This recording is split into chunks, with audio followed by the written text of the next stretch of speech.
स्वागत है आप सभी का हमारे लाइव फोन इन कार्यक्रम हेलो किसान में। मैं हूं आपके साथ अदिति शर्मा। किसान भाइयों बहनों, रोजाना हम आपके लिए कार्यक्रम लेकर आते हैं 6 से 7 बजे के बीच में, और इसमें कृषि, खेती, किसानी या फिर कहें कि कृषि के क्षेत्र से संबंधित कुछ विषय शामिल करते हैं। और आज के हमारे इस कार्यक्रम में हम क्या विषय लेकर आपके लिए आए हैं आपको बता देते हैं। आज के हमारे इस कार्यक्रम में हम इससे चर्चा करने वाले हैं पत्तेदार सब्जी फसलों की बुआई पर, और साथ ही आपको बताएंगे सरसों एक लाभदायक खेती कैसे है आपके लिए। इन दोनों ही विषयों पर हम विस्तृत चर्चा करेंगे। आपके पास कोई भी सवाल है इन दोनों ही विषयों के संबंध में तो आप हमारे टोल फ्री नंबर पर कॉल कर सकते हैं, अपने सवाल हमसे पूछ सकते हैं। हमारे टोल फ्री नंबर है 1800-113060, 1800-113061। हमारे टोल फ्री यानी कि निःशुल्क नंबर है जिस पर आप अगले 1 घंटे के दौरान कॉल करके अपने सवाल हमसे पूछ सकते हैं, जिनके जवाब आप तक पहुंचाएंगे हमारे विशेषज्ञ। तो फिर आइए उनसे आपका परिचय करवा देते हैं। इस वक्त स्टूडियो में हमारे साथ मौजूद हैं डॉक्टर गोगराज सिंह, जो वरिष्ठ वैज्ञानिक है, शाकीय विज्ञान संभाग, भारतीय कृषि अनुसंधान संस्थान, पूसा, नई दिल्ली में। डॉक्टर सिंह, बहुत बहुत स्वागत है आपका। धन्यवाद। साथ ही हमारे साथ लाइव जुड़ रहे हैं डॉक्टर JS बराड़, जो अध्यक्ष हैं कृषि विज्ञान केंद्र भटिंडा, पंजाब में। डॉक्टर बराड़, आपका भी बहुत बहुत स्वागत है हेलो किसान कार्यक्रम में। तो बिल्कुल किसान भाइयों बहनों, जानकारी दे दी है हमने आपको कि किन विषयों पर आज हम चर्चा करने वाले हैं। आपको बस अपना फोन उठाना है, अपने फोन से टोल फ्री नंबर डायल करना है। जैसे ही आपका कॉल कनेक्ट होगा हम आपके सवाल सुनेंगे, उनके जवाब आप तक जरूर पहुंचाएंगे। तो फिर आइए इसी के साथ चर्चा की यहाँ पर शुरुआत कर लेते हैं। सबसे पहले पत्तेदार सब्जियों पर ही हम यहाँ चर्चा कर लेते हैं। तो डॉक्टर सिंह, क्या कहेंगे, पत्तेदार सब्जियों की हम बुआई की अभी बात करने वाले हैं, तो कौन कौन सी वो सब्जियां हैं पत्तेदार जिनका चुनाव कर सकते हैं हमारे किसान इस समय को ध्यान में रखते हुए? देखिए, पत्तेदार सब्जियों की अगर हम बात करें तो बहुत सारी ऐसी पत्तेदार सब्जियां हैं जो अलग अलग मौसम में उगाई जाती है। कुछ गर्मियों के मौसम में उगाई जाती है, कुछ बरसात के मौसम में उगाई जाती है, और कुछ सर्दी के मौसम में उगाई जाती है। जो सर्दी के मौसम में जो पत्तेदार सब्जियां उगाई जाती है उनका जो बुआई का जो समय होता है वो सितंबर माह से शुरू होता है और वो दिसंबर और जनवरी माह तक लगाई जाती है। तो अभी जो उपयुक्त समय है पत्तेदार सब्जी लगाने का, उनमें आप किसान भाई पालक लगा सकते हैं, मेथी लगा सकते हैं, धनिया भी लगा सकते हैं, इसके अलावा बथुआ लगा सकते हैं, और जो सरसों की जो बात करते हैं, जो साग सरसों है उसकी भी खेती किसान भाई कर सकते हैं। जो सब्जी के लिए हमारी जो कुछ किस्में है इसकी, वो भी किसान भाई अभी लगा सकते हैं। तो पालक है, मेथी है, धनिया है, बथुआ और सरसों, जो हम पत्ते वाली सरसों की बात करते हैं, तो इसके लिए भी अभी खेती के लिए तैयारी की जा सकती है, बुआई कर सकते हैं आप। उपयुक्त समय चल रहा है, जरूरत है कि आपको जानकारी हो कि कौन सी इसकी उन्नत किस्में हैं, किस तरह से इसे लगाना है, प्रबंधन कार्य किस तरह के होने चाहिए जब आप अपनी फसल को बो देते हैं। तो इन तमाम बातों के बारे में आपको बताएंगे, लेकिन उससे पहले आइए एक खास रिपोर्ट पर यहां नजर डाल लेते हैं।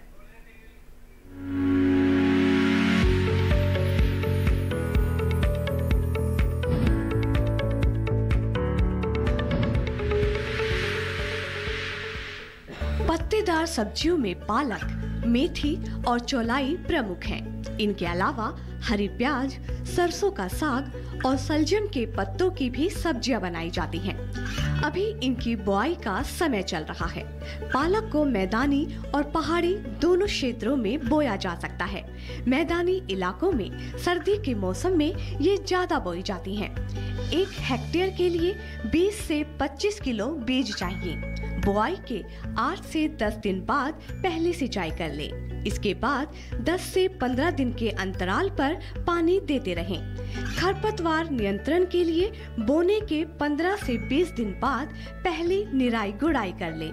पालक के लिए 2-3 बार निराई गुड़ाई पर्याप्त है। मेथी के लिए बहुत अधिक पानी की जरूरत नहीं होती। यही वजह है कि इसकी खेती ज्यादा बारिश वाले इलाकों में कम ही की जाती है। मेथी की बुआई में 1 हेक्टेयर जमीन पर 20 से 25 किलो तक बीज लगते हैं। खरपतवार नियंत्रण के लिए बुआई के 20 से 30 दिन बाद पहली और 2 महीने बाद दूसरी निराई गुड़ाई करें। शलजम को वैसे तो सभी तरह की मिट्टी में बोया जा सकता है, लेकिन दोमट मिट्टी इसके लिए सबसे उत्तम मानी जाती है। 1 हेक्टेयर खेत के लिए 3 से 4 किलो बीज की जरूरत होती है। कतार से कतार की दूरी 30 से 45 सेंटीमीटर रखें, जबकि बीज से बीज की दूरी 10 से 15 सेंटीमीटर होनी चाहिए। पूरे फसल के दौरान 2 से 3 निराई और गुड़ाई करनी पड़ती है। हरी प्याज की बुआई अक्टूबर-नवंबर में की जा सकती है। 1 हेक्टेयर खेत के लिए करीब 10 से 12 किलो बीज की जरूरत होगी। बुआई के समय पंक्ति से पंक्ति की दूरी 15 सेंटीमीटर रखें। अच्छी फसल के लिए बुआई के तुरंत बाद सिंचाई करें। इसके बाद हर 10 से 12 दिन के अंतराल पर फसल में सिंचाई जरूर करें। पत्तेदार सब्जियों में आमतौर पर बीमारी नहीं लगती, इसीलिए वैज्ञानिक इन्हें जैविक खेती के रूप में उगाने की सलाह देते हैं। फिर भी अगर बीमारी लग जाए तो कटाई के बाद दवा छिड़के।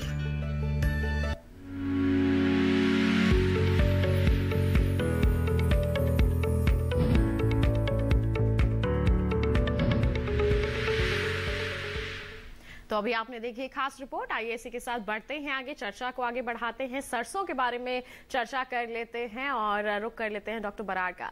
डॉक्टर बराड़, जैसा आज का हमारा विषय ही है, सरसों एक लाभदायक खेती किस तरह से हमारे किसानों के लिए लाभकारी साबित हो सकती है? किस तरह के प्रबंधन हमारे किसानों को करने चाहिए कि वो इसे ज्यादा से ज्यादा लाभकारी बना सके? जहां बात सरसों की आती है, सरसों एक ऐसी फसल है जिसके अंदर हम कह सकते हैं शुरू से, जैसे कि अपने पत्ते की सब्जी से बात चली या पत्तों वाली सब्जियों की बात चली, तो उसमें एक सरसों भी बहुत बड़ा रोल अदा कर रही है जी। चाहे आप सरसों का साग ले लो, साग से लेके क्यों, जैसे ही हमारी जमीन के अंदर कोई सेहत की जरूरत है, उसी तरह से न्यूट्रिशनल सिक्योरिटी जो खाने पीने के अंदर हमारा सामान आता है, उसमें एक सरसों का बड़ा ही रोल है।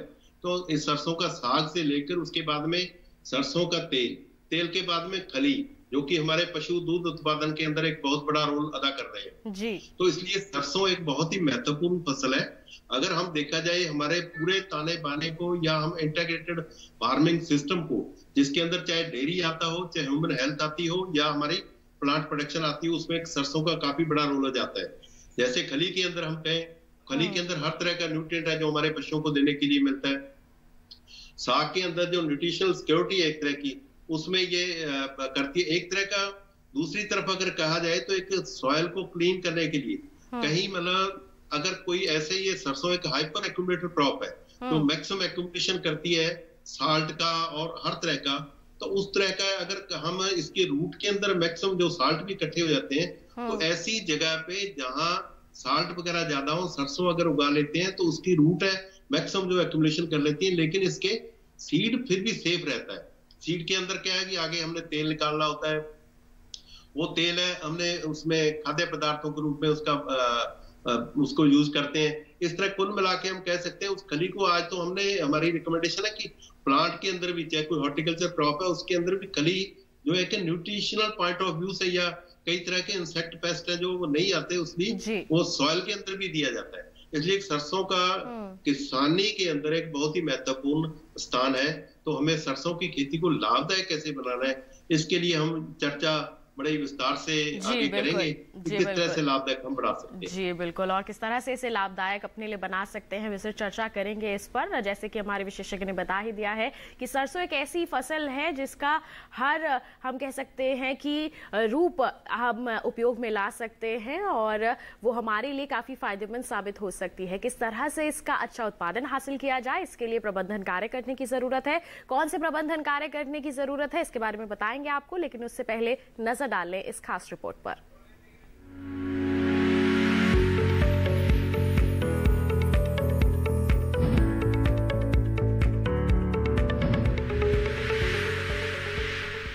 रबी सीजन के दौरान सरसों महत्वपूर्ण तिलहनी फसल है। बुआई के समय 25 से 30 डिग्री तापमान रहना चाहिए। इसे बहुत कम पानी की जरूरत होती है। यही वजह है कि सरसों के खेत में पानी ठहरना नहीं चाहिए। सिंचाई की सुविधा वाले इलाकों में सरसों की बुआई का सही समय अक्टूबर है। अच्छी फसल के लिए किस्म भी अच्छी चुननी होगी। पूसा सरसों 21, पूसा सरसों 22, पूसा सरसों 24, पूसा सरसों 26, पूसा सरसों 27, पूसा सरसों 29 और पूसा सरसों 30 के अलावा पूसा करिश्मा, पूसा जगन्नाथ, पूसा बोल्ड और पूसा अग्रणी बेहतरीन किस्में हैं।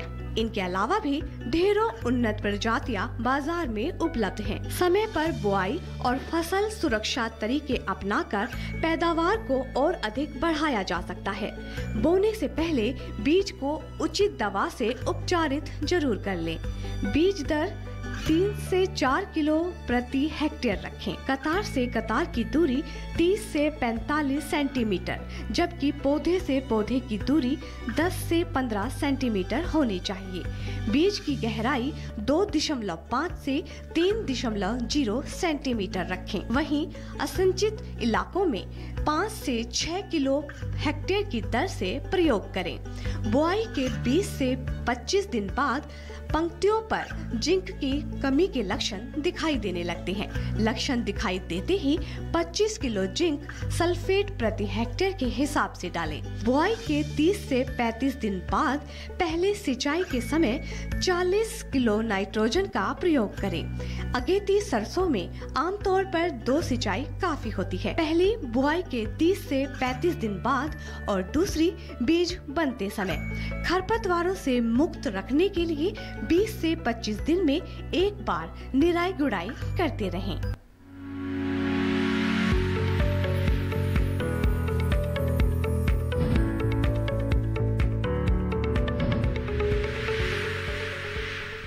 तो देखिए, अभी आपने एक खास रिपोर्ट जो कि आधारित थी सरसों की खेती पर। आइए इसी के साथ चर्चा को आगे बढ़ाते हैं और आपको एक बार फिर याद दिला दें, टोल फ्री नंबर फ्लैश किए जा रहे हैं टीवी स्क्रीन पर। आपको इन्हीं पर कॉल करना है और जैसे ही आपका कॉल कनेक्ट होगा हम आपके सवाल सुनेंगे और उनके जवाब आप तक जरूर पहुंचाएंगे। पत्तेदार सब्जियों की खेती और सरसों की खेती आज के हमारे यही दोनों विषय हैं कार्यक्रम के। आइए बढ़ते हैं आगे। डॉक्टर सिंह का यहाँ पर रुख कर लेते हैं। डॉक्टर सिंह, पत्तेदार सब्जियों में आपने जिक्र किया कि पालक लगा सकते हैं, मेथी है, धनिया है, बथुआ है। अगर हम यहाँ शुरुआत कर ले पालक से, तो कौन सी किस्में हैं जिनका चुनाव हमारे किसान कर सकते हैं अच्छी, जिन्हें माना जाए?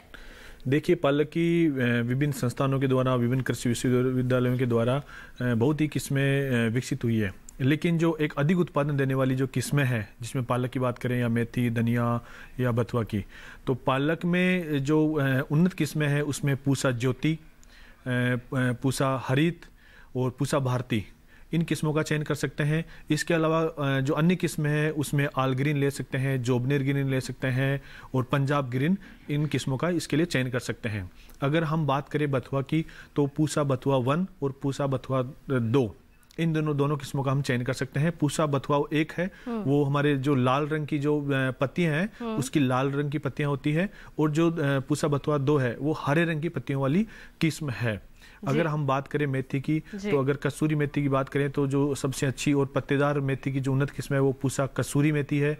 और अगर हम सामान्य मेथी की बात करें तो पूसा अर्ली बंचिंग है और मेथी नंबर 42 है। इन किस्मों का चयन कर सकते हैं। और अगर हम धनिया पत्तेदार सब्जियों के हिसाब से अगर हम लगाना चाहते हैं किसान भाई, तो वो धनिये में RCR 41 है, RCR 446 है, RCR 435 है, RCR 436 है, राजेंद्र क्रांत स्वाति है, साधना है, करण है, आदि किस्मों का किसान इसके लिए चयन कर सकते हैं। तो और अगर तमाम किस्में हैं जी, बिल्कुल। और बाकी आपसे जानकारी लेंगे, लेकिन एक कॉलर हमारे साथ यहाँ पर जुड़ गए हैं, पहले उनका सवाल शामिल कर लेते हैं। मध्य प्रदेश से हमारे साथ बाबूलाल चौधरी जी फोन लाइन पर है। Hello hello. हाँ जी, नमस्कार, स्वागत आपका कार्यक्रम में। क्या सवाल है आपका? बाबूलाल जी चौधरी मेरा नाम जी, बताएं अपना सवाल बताएं। मेरा सवाल है मैडम कि मेरे को प्याज के बारे में जानकारी लेनी थी। आपको प्याज के बारे में जानकारी लेनी है? बताइए। जी हाँ। प्याज के बारे में या अभी जो हम हरी प्याज लगा सकते हैं उसके बारे में? कोई नहीं मैडम, प्याज लगाना है इसलिए जानकारी चाहिए। जी जी हाँ, बताएं डॉक्टर गुगराज। देखिए, अगर आपको प्याज लगाना है तो अभी आप इसकी क्या जानकारी चाहिए आपको? प्याज नहीं, क्या जानकारी चाहिए बताइए।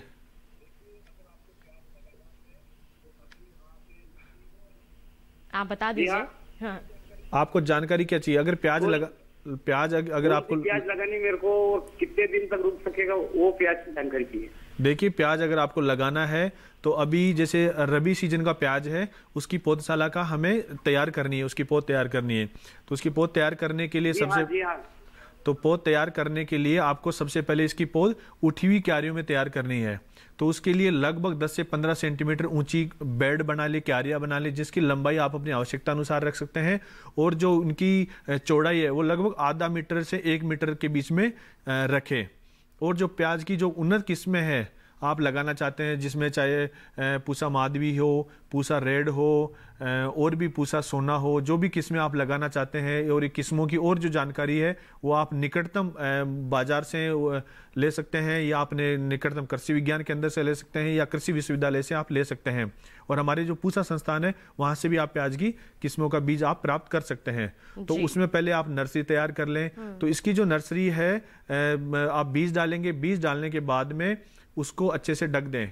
जब आप नर्सरी तैयार करेंगे तो उसमें अच्छी प्रकार से सड़ी हुई गोबर की खाद मिला लें, थोड़ा मात्रा में DAP मिला लें, फिर उसमें बीज की बुआई करें। उसके बाद में उसको बीज की बुआई करने के बाद में जो सूखी घास है उससे उसको ढक दें और उसमें तुरंत सिंचाई कर दें, हल्की सिंचाई करें।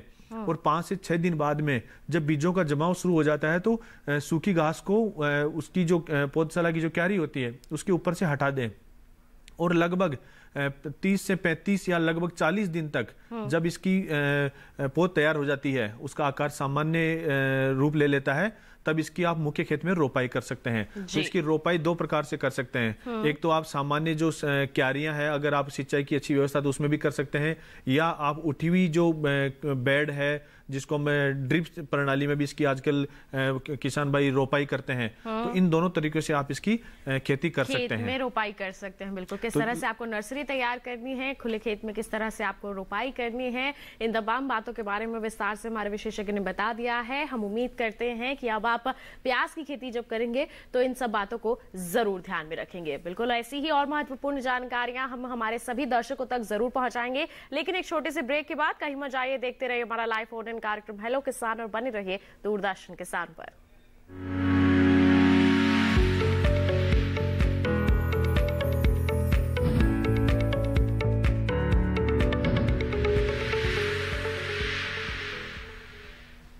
अरे भाई सुना नहीं क्या, KCC ने किसानों का जिंदगी बदल दिया है। देश के छोटे किसान 1,60,000 रुपये तक का कर्ज बिना किसी गारंटी को ले पाएंगे। ब्याज खोरों से भी पीछा छुटा। मैं तो जैविक खेती का पूरा सामान मंगा लिया, KCC का भी कोई दबाव नहीं है। ब्याज चुकाने के लिए पूरा 1 साल मिलता है। समय पर भुगतान करने पर केवल 4% के सालाना ब्याज पे लोन मिल गया मुझे। अपना आधार कार्ड, लेटेस्ट फोटो और जमीन के कागजात लेके अप्लाई करो बस। और नामांकन भरने के लिए जेब भी ढीली नहीं करनी पड़ी।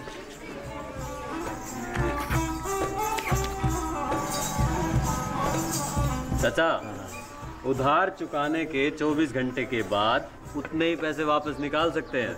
KCC ने किसानों की जिंदगी वाकई बदल दी है। तो आप भी किसान क्रेडिट कार्ड अपनाएं और सहजता से ऋण पाएं।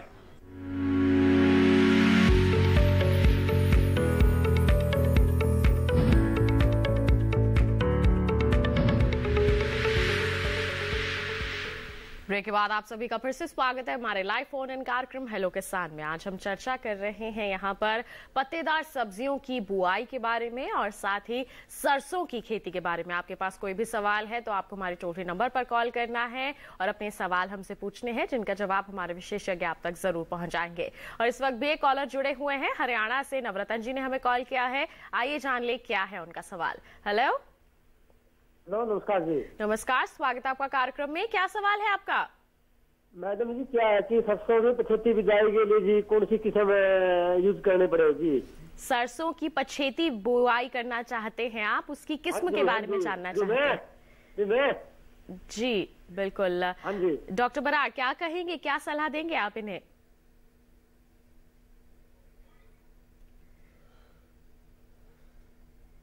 जी डॉक्टर बराड़ हरियाणा हिसार से बात कर रहे हैं ये। हेलो जी डॉक्टर बराड़ हरियाणा हिसार से बात कर रहे हैं हमारे किसान भाई और जानना चाहते हैं पछेती बुआई करेंगे अगर सरसों की तो कौन सी किस्म चुने ये? हाँ, तो जो पछेती बिजाई है ना, अगर हम मतलब किसी तरह से नरमे वाली जगह पे या कपास वाली जगह पे हम पछेती या लेट हो जाती है, तो उसमें बिजाई के लिए हम पनीरी है जो उसकी ना नर्सरी लगा के हम नवंबर दिसंबर में भी इसकी बुआई कर सकते हैं। बुआई नहीं, हम नर्सरी लगा के 60 दिन पहले या 30 दिन पहले, ये अलग अलग किस्में हैं, जिसमें हमारी एक तो गोभी सरसों की है, GSC 7 है जो पंजाब एग्रीकल्चर यूनिवर्सिटी की वैरायटी है, एक GSC 6 है जो गोभी सरसों कनोला, तो इनको, और एक होला PAC 401, और हरियाणा एग्रीकल्चर यूनिवर्सिटी की कुछ वैरायटियां हैं जिनको आप उसका नर्सरी के अंदर लगा के नर्सरी में पौध तैयार करके, और चाहे तो वो बेड के ऊपर आप लगा सकते हैं, या हम उसको मतलब ये नवंबर क्या दिसंबर तक भी हम लगा सकते हैं इसको। तो इस तरह से हम पछेती ये किस्में हैं, इनको हम लगा सकते हैं। जी, ये तो आपने बताया कि पछेती है। अगर हम अभी के समय की बात करें तो अभी कौन सी किस्में लगा सकते हैं हमारे किसान?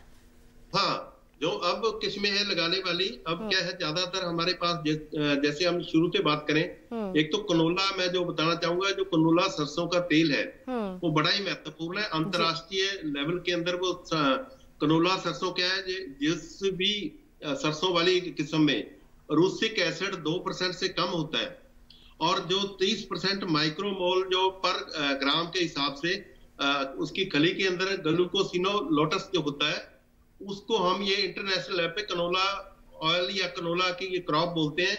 ये इंटरनेशनल लेवल पे वैरायटियां हैं जो कि हमारे पंजाब एग्रीकल्चर यूनिवर्सिटी के अंदर भी है, और इवन पूसा के अंदर भी है, और अपने ये कई हरियाणा एग्रीकल्चर यूनिवर्सिटी में भी है।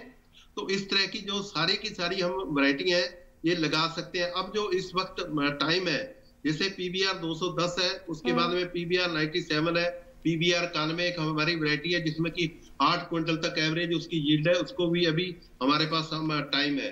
इसी तरह से RLM 619 है। तो इस तरह की वैरायटियां हर यूनिवर्सिटी में भी है जो कि अब लग सकती हैं। जी, अभी लगा सकते हैं हमारे किसान ये जो तमाम सरसों की वैरायटीज आप बता रहे हैं, और इसके बारे में विस्तार से आपसे जानकारी लेंगे। डॉक्टर बराड़, एक कॉलर हमारे साथ यहाँ पर जुड़ गए हैं, पहले उनका सवाल शामिल कर लेते हैं। उत्तर प्रदेश के मेरठ से राहुल जी ने हमें कॉल किया है, आइए जान ले क्या है उनका सवाल। हेलो हेलो, नमस्कार, स्वागत आपका कार्यक्रम में। क्या सवाल है आपका?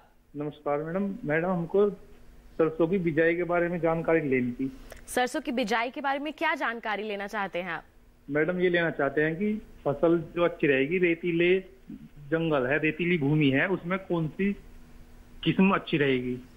जी डॉक्टर बराड़, क्या कहेंगे? रेतीली भूमि है इनके पास। ज्यादातर सरसों की जो बिजाई या बुआई हम करते हैं उस जगह पे हम करने चाहिए जहाँ जल निकास जहाँ अच्छा हो, और उसके बाद में रेतीली जमीन है जो इस तरह की हर तरह की वैरायटी है जिसके अंदर क्या है कि हम अगर ज्यादा ही रेतीली है और हम उसमें इरिगेशन का कोई प्रबंध नहीं है, तो एक रेपसीड मस्टर्ड के अंदर ही हमें, जो जिसको तारामीरा भी बोल देते हैं, वो भी किया जा सकता है। जैसे कि राजस्थान में तो वो ज्यादातर तारामीरा भी है, जिन जगहों पे बिल्कुल रेत है और पानी की व्यवस्था भी नहीं है, मॉइस्चर इतनी है लेकिन उसकी जर्मिनेशन हो सकती है, तो उस तरह ये रेपसीड के अंदर भी जैसे तोरिया आ गया, गोभी सरसों आ गया, तारामीरा आ गया, तो इस तरह की जो किस्में हैं वो ली जा सकती है और उसकी बुआई की जा सकती है।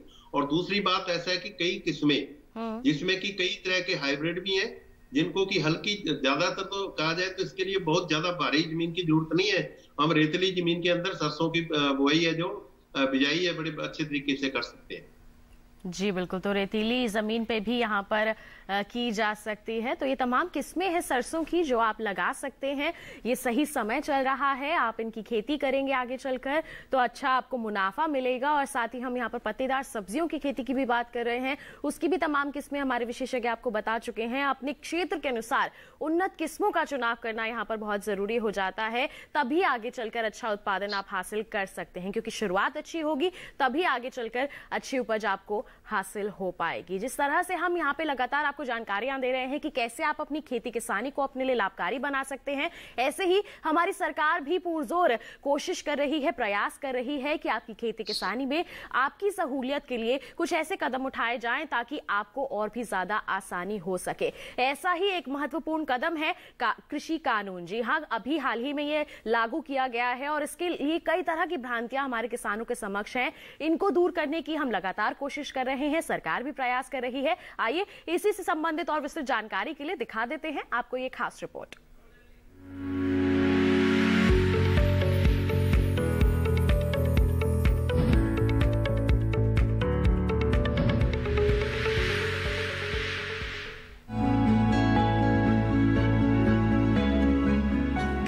और किसानों को स्वावलंबी बनाने के लिए प्रधानमंत्री श्री नरेंद्र मोदी के नेतृत्व वाली सरकार ने कई कदम उठाए हैं। कृषक सशक्तिकरण व संरक्षण, कीमत आश्वासन और कृषि सेवा पर करार अधिनियम 2020 भी इन्हीं में से एक है। ये अधिनियम वर्तमान में मौजूद विकल्पों को नई व्यवस्था देने के लिए बनाया गया है। चाहे वो वर्तमान व्यवस्था मंडी की हो या एमएसपी की हो, उसे बरकरार रखा गया है। कृषक सशक्तिकरण व संरक्षण, कीमत आश्वासन और कृषि सेवा पर करार अधिनियम 2020 के लागू होने से अब किसान उपज से खाद्य उत्पाद बनाने वाले प्रोसेसर्स, व्यावसायिक कंपनियां, थोक और फुटकर विक्रेताओं और निर्यातकों के साथ कृषि उपज की बिक्री के लिए सीधे करार या व्यावसायिक समझौता कर सकेंगे। करार हो जाने के बाद फसल की अच्छी पैदावार के लिए जरूरी साधनों या इनपुट्स उपलब्ध कराने की पूरी जिम्मेदारी खरीदार की होगी। अधिनियम के लागू हो जाने से अब फसल की पैदावार के दौरान फसल पर किसान का मालिकाना हक बना रहेगा। वहीं किसानों को उपज की बिक्री पर होने वाला खर्च भी नहीं देना पड़ेगा। यानी किसानों के मुनाफे में पहले के मुकाबले खासी बढ़त होगी। फसल का बीमा तो कराया ही जाएगा, साथ ही जरूरत होने पर किसान वित्तीय संस्थानों से कर्ज भी ले सकेंगे। इतना ही नहीं, किसानों को मौसम के जोखिम और बाजार के उतार चढ़ाव से भी सुरक्षा मिलेगी। ये अधिनियम अनुबंधित किसानों को नियमित और समय पर भुगतान की सुविधा भी देता है। हाल ही में लाए गए दोनों अधिनियमों के माध्यम से किसी भी प्रकार का परिवर्तन नहीं किया गया है। इतना ही नहीं, इन अधिनियमों के माध्यम से किसानों की उपज के लिए ई ट्रेडिंग की व्यवस्था भी खोली गई है। इससे किसानों को और अधिक विकल्प मिल सकेंगे और किसान अपनी उपज का ज्यादा से ज्यादा मूल्य ले सकेंगे।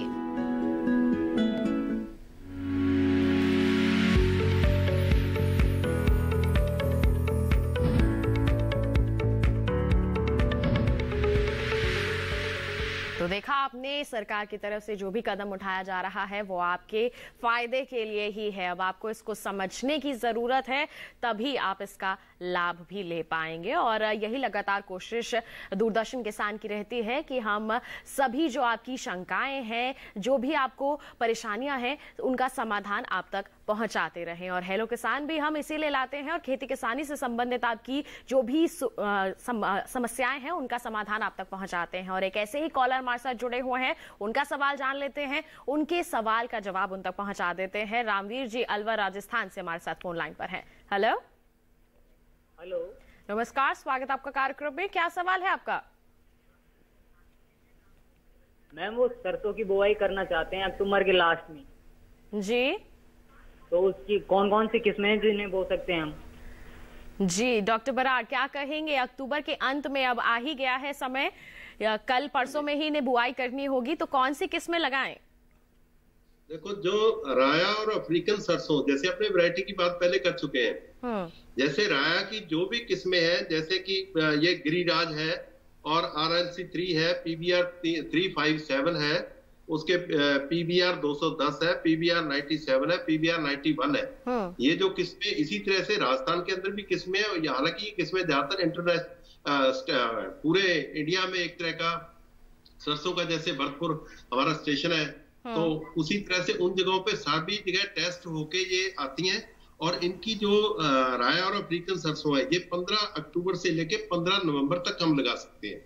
इसका बड़ा उचित टाइम है हमारे पास जी। 15 मैं दोबारा फिर बोल रहा हूँ, 15 अक्टूबर से 15 नवंबर तक जी। तो और अगर हम फिर भी अगर लेट हो जाते हैं, तो उसमें क्या है भी हम नर्सरी से गोभी सरसों और अफ्रीकन सरसों, ये इसकी पनीरी लगा के, नर्सरी लगा के, उसके बाद में इसको बेड के ऊपर लगाकर, या हम चाहे उसको बेड बना ले या रिज बना लेते हैं, उसके ऊपर हम लगा के बाद में इरिगेशन दे देते हैं। तो इस तरह से हम इसको नर्सरी के रूप में भी लगा के इसकी पैदावार कर सकते हैं। जी बिल्कुल। एक बात मेरे जहन में फिर, अगर मैं सरसों को एक मेरी नजर से मैं ऐसा, या बहुत ही प्रोग्रेसिव जो अच्छे फार्मर है वो एक बहुत ये समझते हैं, ये एक बड़ा बढ़िया एक तरह का किसानी के लिए धंधा भी है और खुद के लिए बड़ा अच्छा है। उदाहरण के तौर पे अपने साग से बात चली, उसके बाद में जैसे कनोला की बात चली, अगर आप कैनेडियन तेल किसी भी शहर में अगर जाके लोगे, 1 लीटर कम से कम 200 रुपए में मिलता है। अगर हम 1 एकड़ के अंदर 10 क्विंटल अगर मान लिया हमारे 1 एकड़ के अंदर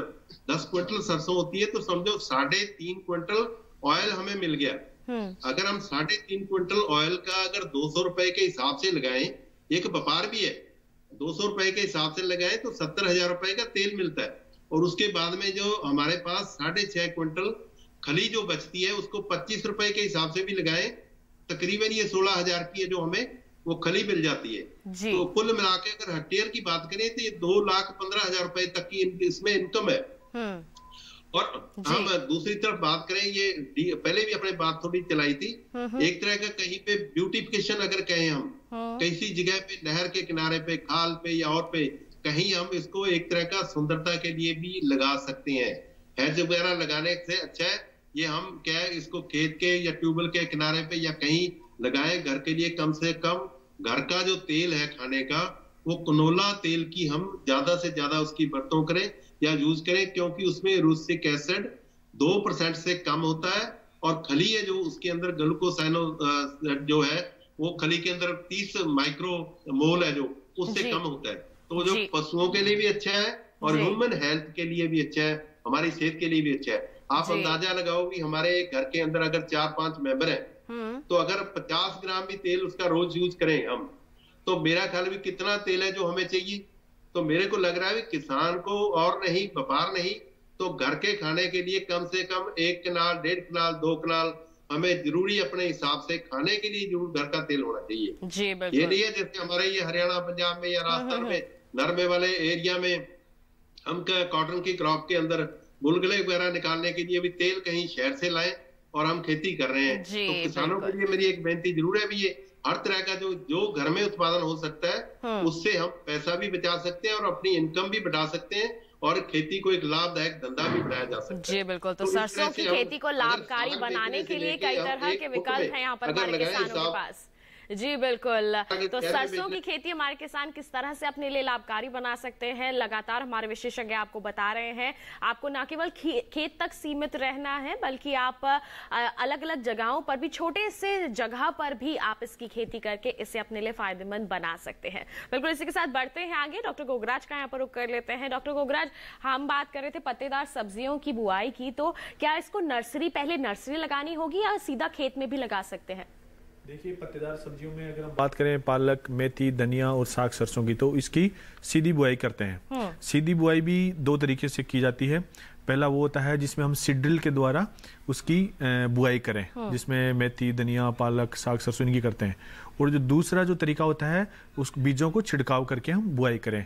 जो सीमांत किसान है, कुछ जिनके पास में सीड ड्रिल की व्यवस्था नहीं है, वो इनको छिड़काव करके भी इनकी बुआई कर सकते हैं। फिर उनके ऊपर एक पाटा चला के और इनकी हल्की सिंचाई कर दें। तो जैसे आप कह रहे हैं कि सीधा बीजों का छिड़काव करके वो लगा सकते हैं, वो भी लगा सकते हैं। बीजोपचार यहाँ पर बहुत जरूरी हो जाता है, तो बीजोपचार कैसे कर लें? देखिए, बीजोपचार बहुत ही जरूरी होता है।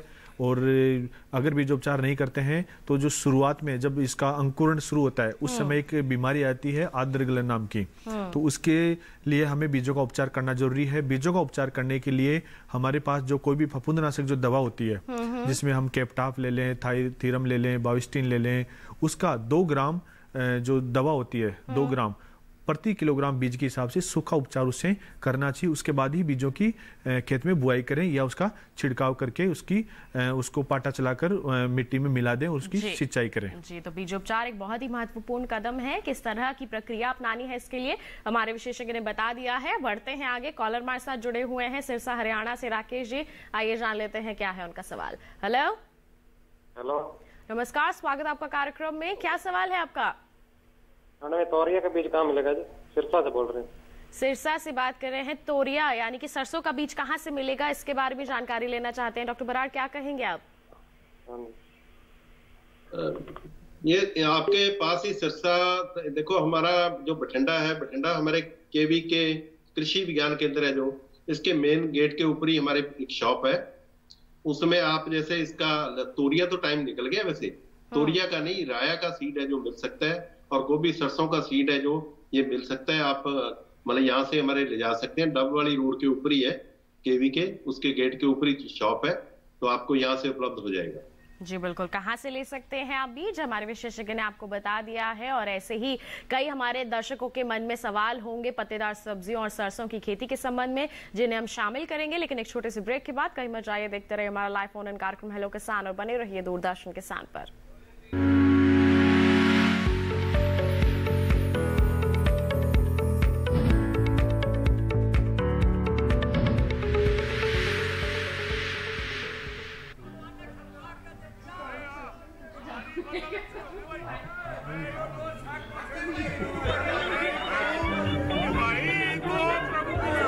और अब एक जरूरी सूचना, देश के कुछ राज्यों में किसानों द्वारा बड़े पैमाने पर पराली जलाने से आसमान में धुंध छा गई है। लाखों लोगों को सांस लेने में तकलीफ हो रही है।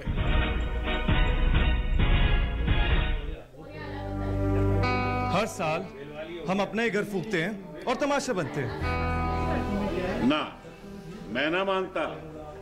ये काम तो बरसों से होता आ रहा है, अब ऐसा क्या नया आ गया? जे देख लो हमारे रतन काका, पिछले साल की पराली जलाने से जो इनकी खांसी उठी थी, जे अब तक चल रही है। और तो और हमारे सोना उगलने वाली धरती भी बंजर पड़ रही है।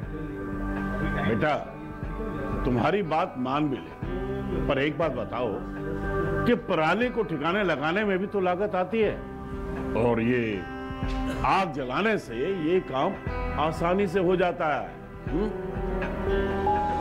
काका, जे बात ना रही, हम कह रहे हैं, देखो मेरे पास कुछ मशीनों की तस्वीरें भी हैं, मैं तुम्हें दिखाता हूं। ये देखो, ये है हैप्पी सीडर, ये है मल्चर, ये है जीरो टिल ड्रिल, ये है स्ट्रॉ चॉपर, ये है रिवर्सिबल मोल्ड बोर्ड प्लॉ, और ये है रोटावेटर। ये सारी मशीनें अब 50% अनुदान पे मिल रही है, और तो और कस्टम हायरिंग केंद्र लगाने पर सरकार से 80% का अनुदान भी मिलेगा। और ये संकल्प हमारे प्रधानमंत्री जी का है कि अब पराली कोई न जलाए और आधुनिक मशीनों का इस्तेमाल कर पराली खेत में मिलाएं और मिट्टी की गुणवत्ता को बढ़ाएं। मंत्रालय से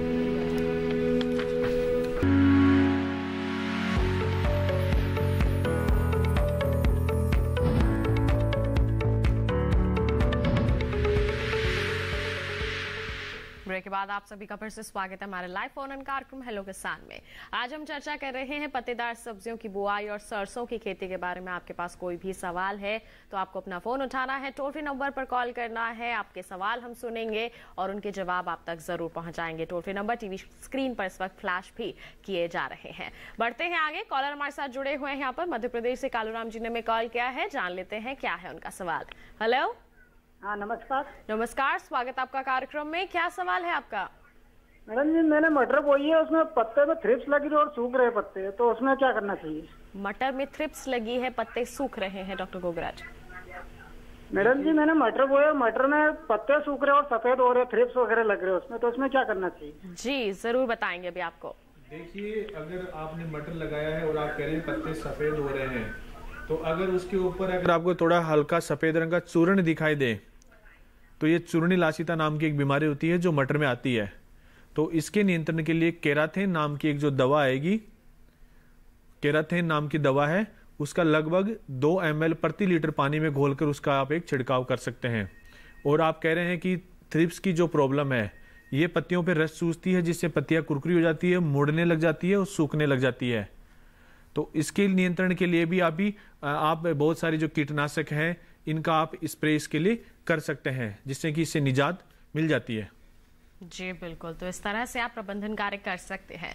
बढ़ते हैं आगे, डॉक्टर गोगराज आपसे ही जानना चाहेंगे, हम अभी बात कर रहे थे कि सीधी बिजाई कर सकते हैं, छिड़काव विधि से भी कर सकते हैं, बीजोपचार करने के बाद ही। बीजों की मात्रा के बारे में क्या कहेंगे आप?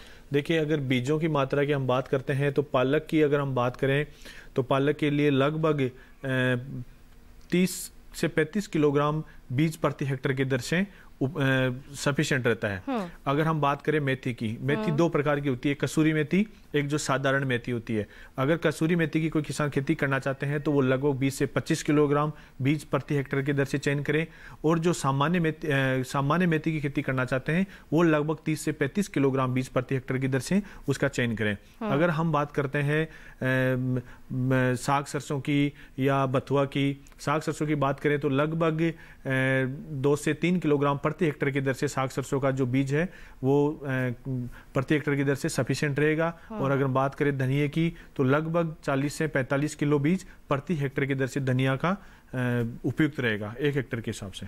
जी, तो बीजों की मात्रा जो है इस हिसाब से चुननी चाहिए और लगानी चाहिए। जब हमने लगा ली है फसल यहाँ पर अपने खेत में, हमने बुआई कर दी है, उसके बाद किस तरह से प्रबंधन कार्य करें जिससे हमारी जो फसल है सुरक्षित रहे, क्योंकि कई तरह के कीट हैं, बीमारियां हैं जो फसल को प्रभावित करती हैं। देखिए, अगर हम फसल प्रबंधन की बात करते हैं तो सबसे पहले है कि हमें उसमें खरपतवारों से मुक्त रखना चाहिए हमारे खेत को। तो खरपतवारों से मुक्त रखने के लिए उसमें समय समय पर निराई गुड़ाई करते रहिए। जहां भी अगर किसी भी अवस्था में अगर हमें खरपतवार दिखे तो उनको निकाल देना चाहिए। जो खरपतवार है वो शुरुआती अवस्था में अधिक आते हैं और उस अवस्था में जो हमारी मुख्य फसल होती है उससे जो नमी होती है, पोषक तत्व होते हैं, पानी आदि के लिए वो उससे कंपटीशन करते हैं हमारी मेन फसल से। तो उसके लिए खरपतवारों को समय समय पर निकालना बहुत ही अत्यधिक आवश्यक होता है। और कुछ ऐसे खरपतवार होते हैं जो हमारी फसल जैसे ही दिखाई देते हैं, तो इनको समय समय पर निकाल देना चाहिए। अगर खरपतवार किसी खेत में खरपतवारों की का ऐसा रहा है कि उसमें खरपतवार बहुत ज्यादा होते हैं तो इनकी फसल की जो बुआई है उससे पहले और रोपाई से पहले और बुआई से पहले जो पेंडेमिथिलिन नाम का जो खरपतवारनाशी है उसकी लगभग 1 लीटर दवा को 250 से 300 लीटर पानी में मिलाकर प्रति जो एकड़ जमीन है उस पर छिड़काव कर देना चाहिए, जिससे कि खरपतवारों की संख्या बहुत कम हो जाती है। जी, तो खरपतवार नियंत्रण तो आपने बता दिया और प्रबंधन कार्य के बारे में आपसे जानेंगे। कॉलर जुड़ गए हैं यहाँ पर उत्तर प्रदेश से के नोएडा से हमें संजीव जी ने कॉल किया है, पहले उनका सवाल शामिल कर लेते हैं। हेलो हेलो, नमस्कार, स्वागत है आपका कार्यक्रम में। क्या सवाल है आपका? जी पूछिए अपना सवाल। मेरा सवाल है मैडम, ये जो पत्तेदार सब्जियां हैं हमारी या सरसों की जो बुआई अभी हमें करनी है उसके लिए ट्रीट करने के लिए मैं जैविक खेती करता हूं, तो जैविक खेती के लिए हम किस चीज से ट्रीट करें कि उसको हम अपने कीड़ों से उससे बचा सकते हैं, फंगस से बचा सकते? बीजों के उपचार के बारे में आप जानना चाहते हैं? जी, तो पहले पत्तेदार सब्जियों के बारे में यहाँ पर जानकारी ले लेते हैं, फिर हम डॉक्टर बराड़ का भी रुख करेंगे। बताएं डॉक्टर गोविंद। देखिए, अगर आप पत्तेदार सब्जियों की ऑर्गेनिक खेती करना चाहते हैं तो ये बहुत अच्छी बात है। पत्तेदार सब्जियां ऐसी सब्जी फसलें हैं जिनमें कीटों और बीमारियों का प्रकोप बहुत ही कम होता है, न के बराबर होता है। तो आप इसकी जैविक खेती आसानी से कर सकते हैं। ये हम अपने घर में भी लगा सकते हैं और एक अच्छा उत्पादन हमें मिल जाता है। तो अगर ऑर्गेनिक खेती करना चाहते हैं तो इसमें प्रमुख जो कीट आता है वो आता है एफिड, जिसको हम माहू बोलते हैं। वो लगभग दिसंबर लास्ट और जनवरी, जब उत्तर भारत के मैदानी भागों में सरसों की कटाई होती है, उस समय ये मेथी, पालक और धनिया सभी पत्तेदार सब्जियों में आता है। तो इसके नियंत्रण के लिए आप इसमें किसी भी जो कीटनाशक है उसका छिड़काव ना करें। इससे बेहतर होगा कि आप जो साफ पानी है उसका तेज एक प्रेशर के साथ में स्प्रे करें, जिससे कि कीट आसानी से पत्तों से नीचे गिर जाता है और आसानी से इसका नियंत्रण किया जा सकता है। तो बीजोपचार करने का जैसे ये बात कर रहे हैं कि पहले ही लगाने से पहले अगर ये बीजोपचार करना चाहते हैं तो उसका भी कोई जैविक तरीका है? देखिए, इसका बीजोपचार जो करना है पत्तेदार सब्जियों का, उसमें कुछ ऐसे जो जैविक कीटनाशक है या फफूंदनाशक जो मिलते हैं उनसे हम इसका ट्रीटमेंट सीड का कर लेते हैं, जिससे कि इसमें कुछ बीमारियां नहीं आती हैं और आसानी से हम अच्छी फसल ले सकते हैं। तो बाजार में बहुत सारे जो नीम के आधारित हैं, करंज के आधारित हैं, ऐसे ही बहुत सारे दवाइयां मिलती है जिनसे आप इनका बीजों का उपचार आसानी से कर सकते हैं शुरुआती अवस्था में। जी, तो शुरुआती अवस्था में पत्तेदार सब्जियों का उपचार अगर आप करना चाहते हैं, बीजों का उपचार करना चाहते हैं, तो जैविक तरीका आप हमारे विशेषज्ञ ने बता दिया है। डॉक्टर बराड़ का यहाँ पर रुख कर लेते हैं। डॉक्टर बराड़, आप क्या सलाह देंगे? जैविक खेती करते हैं, सरसों की जो बीज है उसका उपचार कैसे करें? ठीक है, बहुत बढ़िया सवाल है। लेकिन इसमें पहली बात तो ऐसा है कि मतलब जो इन दिनों के अंदर जो ठंड का मौसम होता है, वैसे फंगस वगैरह की ज्यादा प्रॉब्लम नहीं होती। और फिर भी हम अगर मतलब निमेटिसाइड है जो कि मतलब नीम का घोल है, उससे हम उसका उपचार कर सकते हैं। उसके साथ साथ हमारे पुराना देसी तरीका है जो उसमें हम कह सकते हैं भी हाँ किस तरह से इसका, जैसे चनों में या और में हम राख वगैरह मिला लिया करते थे। तो सरसों के अंदर मेरा ख्याल भी राख वगैरह या निमेटिसाइड वगैरह उसका यूज करके हम इसको बीज उपचार कर सकते हैं। जी, तो जैविक तरीका यही है बीज उपचार करने का, चाहे आप पत्तेदार सब्जियों की बात कर लें या फिर सरसों की आप बात कर लें, दोनों ही हमारे विशेषज्ञ ने आपको विस्तार से बता दिया है किस तरह से आप कदम उठा सकते हैं। इसी के साथ कार्यक्रम में वक्त चला है एक और छोटे से ब्रेक का। हम जल्द ही हाजिर होंगे। बने रहिए दूरदर्शन किसान पर और देखते रहिए हमारा लाइव फोन इन कार्यक्रम हेलो किसान।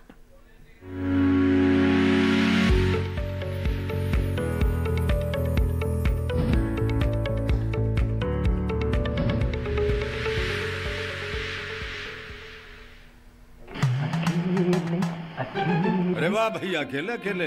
अरे तू भी ले, पर खाएगा कैसे? मैं ऑर्गेनिक खेती की बात कर रहा रे बेटे। अकेले अकेले खेती कब तक करेगा? मतलब गांव में 20-25 किसानों का समूह बना के पंजीकरण करवा ले, फिर सरकारी ट्रेनिंग भी मिलेगी और मुफ्त जैविक बीज खाद भी। फिर बीजीएस ऑर्गेनिक की सरकारी मोहर के साथ तेरी उपज आकर्षक पैक में पहुंचेगी बड़े बाजार तक। अच्छा? हाँ। अरे भाई, कहाँ चल दिया? सबको साथ लाने, आमदनी बढ़ाने। तो किसान भाई समझ गए ना? साथ मिलकर ऑर्गेनिक खेती कीजिए, अपनी परंपरा को आगे बढ़ाइए, ज्यादा मुनाफा कमाइए। माटी से प्रेम की परंपरा है परंपरागत खेती।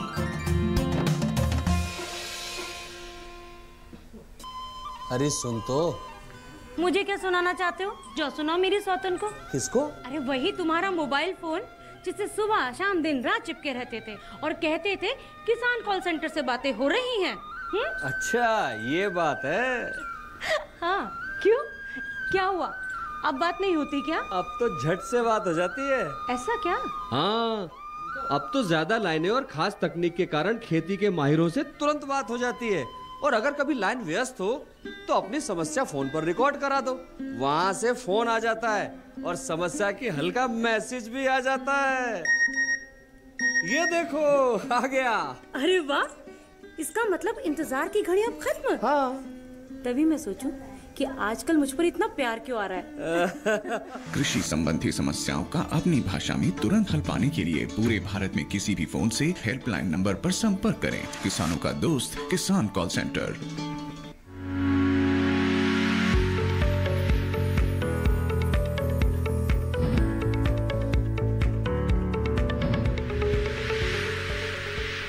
ब्रेक के बाद आप सभी का फिर से स्वागत है हमारे लाइव फोन इन कार्यक्रम हेलो किसान में। आज हम चर्चा कर रहे हैं पत्तेदार सब्जियों की बुआई और सरसों की खेती पर। आपके पास कोई भी सवाल है तो जल्द से आपको अपना फोन उठाना है, हमारे टोल फ्री नंबर डायल करने हैं क्योंकि अब समय काफी कम रह गया है। बता दें एक और कॉलर हमारे साथ यहाँ पर जुड़े हुए हैं, राजस्थान से हीरा लाल जी ने हमें कॉल किया है। आइए जान ले क्या है उनका सवाल।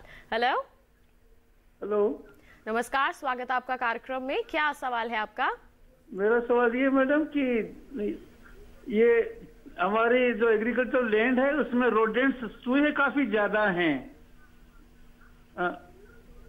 जी, चूहे काफी ज्यादा है, तो चूहे से रोडेंट्स को बचने के लिए कौन सी फसल लगाएं? जैसे सरसों है, सरसों के अलावा और कौन सी फसल हो सकती है जिससे रोडेंट्स जो है वो नहीं आए? जी डॉक्टर बराड़, क्या सलाह देंगे आप इन्हें? ये ऐसा है, मतलब कौन सी, देखो रोडेंट्स को, मतलब ये चूहों को बचाने के लिए एक तो इन्होंने खुद ही बोल दिया कि सरसों है जो उसको ज्यादा पसंद नहीं करते मतलब चूहे। दूसरा मेरे को ये लग रहा है कि अगर हमारी कहीं मोटर के किनारे या रास्ते के किनारे या खाले के किनारे, बाकी तो हम क्रॉप जिसमें इरिगेशन लगाते हैं या पानी लगाते हैं तो उसमें रोडेंट्स नहीं रहते, लेकिन अगर हम उसके नेपियर बाजरा वगैरह लगा दें तो चूहे जितने भी हैं वो एक जगह पे शेल्टर लेंगे, इकट्ठे हो जाएंगे उस जगह पे सर्दियों में। तो एक जगह पे इकट्ठे हुए उनको थोड़ा, अगर हम किसी भी कोई जिंक फॉस्फेट वगैरह हो रहा है किसी से मारना हो, हमारे बड़ा इजी हो जाएगा। तो मैं दोबारा फिर बता रहा हूँ, जो नेपियर बाजरा है वो अगर उसको हम किनारों पे, एक तो हमारे पशुओं के लिए चारा हो जाएगा। पशुओं के लिए हर वक्त, जिस गर्मी के दिनों में जब कहीं भी चारा नहीं मिलता, धूप बड़ी जबरदस्त मई जून के महीने के अंदर, ये जो नेपियर बाजरा है एकदम ग्रीन रहता है, पशुओं के लिए चारा हो जाता है और जितने भी चूहे हैं वो सर्दी में उसके नीचे इकट्ठे हो जाते हैं। तो इसलिए उनको मारना बड़ा इजी रहता है। एक ही जगह पे इकट्ठे हो जाएंगे, हम किसी भी साधन से उनको मार सकते हैं। तो इसलिए मतलब मेरे को लग रहा है ये चूहों को एक पकड़ने का मेथड। और अगर आप देखो तो हमारे ये केवीके के अंदर ही मैं फार्मर के साथ अक्सर बात करते हुए, हमारा जो रास्ते के ऊपर अगर कोई टीम में आया हो तो कहना है वो रास्ते के ऊपर जितने हैं तो वो लगा हुआ है हमारा नेपियर बाजरा, तो जितने चूहे हमारे उस जगह पे इकट्ठे हो जाते हैं, तो इस तरह से हम इस पे थोड़ा काबू कर सकते हैं। जी बिल्कुल। तो इस और तरह से जितने वीड है उनको हम थोड़ा रिमूव कर दें ताकि वो उस जगह पे नहीं रहे। अगर इकट्ठे करने के लिए और मारने के लिए एक जगह, वो मेरे ख्याल सबसे बढ़िया क्रॉप नेपियर बाजरा है, जिसकी रूट के अंदर वो शेल्टर लेते हैं। जी बिल्कुल। तो इस तरह से आप प्रबंधन कर सकते हैं, इससे आप इस समस्या से निजात पा सकते हैं। बढ़ते हैं आगे। एक और कॉलर हमारे साथ जुड़ गए हैं। ओम प्रकाश जी फोन लाइन पर है मध्य प्रदेश से। हेलो हेलो हेलो, नमस्कार, स्वागत आपका कार्यक्रम में। क्या सवाल है आपका? जी मिर्ची की फसल के बारे में, अगर किसान मिर्ची की फसल के बारे में आप जानना चाहते हैं? हेलो जी ओम प्रकाश जी, मिर्ची की फसल के बारे में आप जानना चाहते हैं? जी जी जी, मिर्ची की खेती करना चाहते हैं, क्या कहेंगे डॉक्टर गोगराज आप इनको? देखिए, आप मध्य प्रदेश से बोल रहे हैं तो वहाँ आप मिर्ची की खेती आराम से आसानी से कर सकते हैं। तो मिर्ची की खेती के लिए सबसे पहले आपको उसकी पौध तैयार करनी होगी, और पौध तैयार करने से पहले आप उसको नर्सरी की एक पौधशाला, जिनमें हमें एक अच्छी बेड तैयार करनी होगी, जिसमें अच्छे प्रकार से सड़ी हुई गोबर की खाद डालना पड़ेगा, और भी कुछ खाद जैसे डीएपी हो गया, थोड़ा यूरिया हो गया, उसमें डाल के उसको मिक्स करके बेड तैयार करनी पड़ेगी। फिर हमें बीज की मात्रा देखनी पड़ेगी, कितना बीज लेना है। अगर आप मिर्च की खेती करना चाहते हैं तो 1 हेक्टेयर के लिए लगभग मिर्च का 150 से 2 किलो बीज 1 हेक्टेयर के हिसाब से प्रयुक्त रहता है, जिसे हम पौध तैयार कर सकते हैं। तो आप पौध तैयार करिए। पौध तैयार करने के लिए लगभग 10 से 15 सेंटीमीटर उठी हुई क्यारी तैयार कीजिए। उसमें लाइन से लाइन की दूरी, जब बीज की बुआई करें तो लाइन से लाइन की दूरी लगभग 2 से 2.5 सेंटीमीटर रखें, और बीज की जो गहराई है वो लगभग आधा से 1 सेंटीमीटर उसकी गहराई रखें। तब जब बुआई कर दें तब उसमें सूखी घास डाल दें अच्छे से, और उसके ऊपर पानी का छिड़काव कर दें और हल्की सिंचाई कर दें। उसके बाद में 4 से 5 दिन में जब बीजों का जमाव शुरू हो जाता है तो उस घास को निकाल के अलग कर दें। तो उससे क्या होता है कि आपका जो बीजों का जो जमाव होता है वो एक साथ होता है, और जो आपकी पौध तैयार होगी वो एक समान तैयार होती है।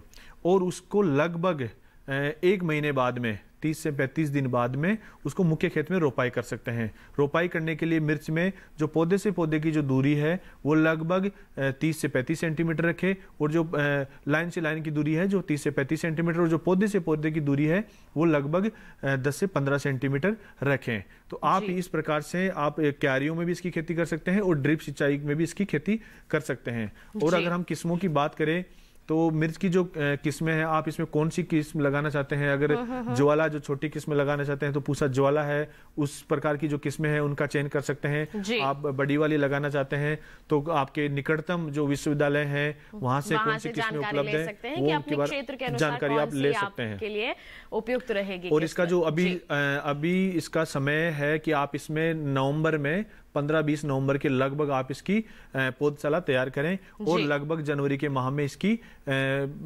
रोपाई है वो मुख्य खेत में करें, लगभग 15-20 जनवरी के लगभग। तो मिर्ची की खेती के संबंध में जितनी महत्वपूर्ण जानकारियां दी हमारे विशेषज्ञ ने आपको दे दी है, हम उम्मीद करते हैं आप निश्चित तौर पर अच्छे से इसका उत्पादन जरूर हासिल करेंगे। बढ़ते हैं आगे, रुक कर लेते हैं यहाँ पर डॉक्टर बराड़ का। डॉक्टर बराड़, अंतिम सवाल आपसे मैं पूछना चाहूंगी, सरसों की खेती लाभकारी बनाए हमारे किसान, इसके लिए आप लगातार जानकारियां दे रहे हैं। आप संक्षेप में हमारे किसानों को एक सलाह जरूर यहां पर देते हैं। सरसों की खेती के अंदर सबसे जरूरी है कि आप सिंगल सुपर फास्फेट खाद का उपयोग किया जाए, क्योंकि इसके लिए सल्फर की बहुत जरूरत होती है। अगर कहीं से सिंगल सुपर फास्फेट हमारे किसान को नहीं मिलती तो हमें क्या है 80 किलो जिप्सम है जो प्रति एकड़ के हिसाब से उसकी यूज करना चाहिए। अगर फिर भी अगर जिप्सम नहीं है तो हमें क्या बेटा नाइट है जो सल्फर है उसका यूज है जो हमें 13 किलो पर एकड़ के हिसाब से करना चाहिए। और ये सरसों की खेती को एक लाभदायक बनाने के लिए मैं पहले भी कह चुका हूँ, ये कम से कम घर के लिए खाने के लिए जरूर ये खाने वाला तेल, खली, ये सभी हमारे घर में ही प्रबंधन होना चाहिए, और उसके बाद में हम एक व्यापारिक दृष्टिकोण से भी इसकी खेती है वो कर सकते हैं और एक लाभदायक धंधा बना सकते हैं। तो इस तरह से हम दूसरी आने वाली जो फसल है उसको भी बड़ा टाइम से, जैसे कॉटन की बिजाई है वो भी बड़े टाइम से कर सकते हैं। जी बिल्कुल डॉक्टर बराड़, बहुत बहुत धन्यवाद डॉक्टर बराड़ आपका। इतनी महत्वपूर्ण जानकारियां सरसों की खेती के संबंध में आपने हमारे दर्शकों तक पहुंचाई हैं। बहुत बहुत धन्यवाद आपका हमारे साथ जुड़ने के लिए। इसके साथ ही डॉक्टर गोगराज का भी मैं यहाँ पर धन्यवाद देना चाहूंगी। आपने सब्जियों की खेती के बारे में इतनी महत्वपूर्ण जानकारी हमारे दर्शकों को दी है। बहुत बहुत धन्यवाद आपका भी। तो किसान भाइयों बहनों, आज तो आपने जान लिया पत्तेदार सब्जियों की खेती और साथ ही सरसों की खेती के बारे में। अब कल के कार्यक्रम में हम क्या विषय आपके लिए लेकर आने वाले हैं, आइए आपको बता देते हैं। कल के हमारे कार्यक्रम का विषय रहेगा कृषक उत्पाद व्यापार और वाणिज्य अधिनियम 2020। जी हाँ, जो नया कानून आया है इस पर हम विस्तृत चर्चा करेंगे कल के कार्यक्रम में। और आपके पास अगर इसके संबंध में कोई भी सवाल है तो पहले ही आप ईमेल कर सकते हैं। ईमेल आईडी है hellokisan2015@gmail.com। फेसबुक के जरिए भी जुड़ सकते हैं। फेसबुक पर जाइए, हिंदी में टाइप कीजिए हेलो किसान। वहां पर हमारे पेज पर आप अपने सवाल पहले ही पोस्ट कर सकते हैं, जिन्हें हम कार्यक्रम में जरूर शामिल करेंगे। और एक और जरिया है, बता दें आपको, डीडी किसान कॉल सेंटर नंबर 1800-113060 इसका नंबर है, जिस पर सोमवार से शनिवार सुबह 6 बजे से रात के 10 बजे तक कॉल किया जा सकता है। अपना सवाल पहले ही रिकॉर्ड करवाया जा सकता है। और हमारे टोल फ्री नंबर तो रहेंगे ही, जिसके जरिए हम लाइव आपके सवाल सुनेंगे और उनके जवाब आप तक पहुंचाएंगे। तो बस आज के लिए इतना ही। अगले अंक में करेंगे आपसे मुलाकात नए विषय नए विशेषज्ञों के साथ। तब तक के लिए दीजिए इजाजत, नमस्कार।